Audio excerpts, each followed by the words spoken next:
राजकारणाची परिस्थिती पाहिली, मला आज मी त्या दिवशी माझ्या भाषणामध्ये मी म्हटलं की आज इथे बाळासाहेब असायला पाहिजे होते.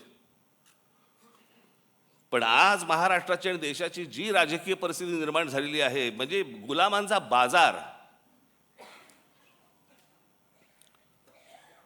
आणि हे सगळं महाराष्ट्रामधलं सगळं चित्र पाहिल्यानंतर कुठेही जा तुम्ही,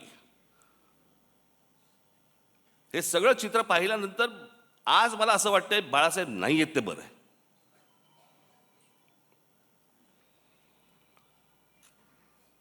तो माणूस किती व्यथित झाला असता, त्या माणसाला काय त्रास झाला असता की हे सगळं चित्र आज जे महाराष्ट्रामध्ये उभं राहिलेलं दिसतंय समोर, की जसे ते पूर्वी 200-100 वर्षापूर्वी नाही का ते चावडीवरती उभे राहायचे आणि माणसांची लिलाव चालायचे, आज तसे महाराष्ट्रामध्ये लिलाव चालू आहेत.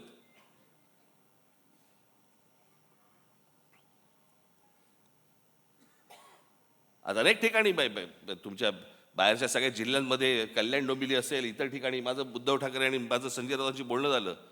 शिसारी आली, शिसारी.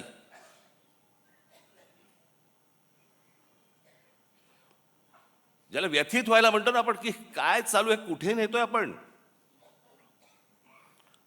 आणि आज ही परिस्थिती पाहायला माननीय बाळासाहेब नाहीत ह्याच्यासारखी चांगली गोष्ट नाही की तो माणूस आज हे सगळं बघायला नाहीये. तो पाहूच शकला नसता हे माणूस, की ज्या गोष्टी शून्यातनं उभ्या केल्या. आज तुम्ही बाहेरच्याही, तुम्ही बाकीच्या पक्षांमध्ये बघा, अनेक लोक तुम्हाला दिसतील की जे बाळासाहेबांनीच निर्माण केले होते.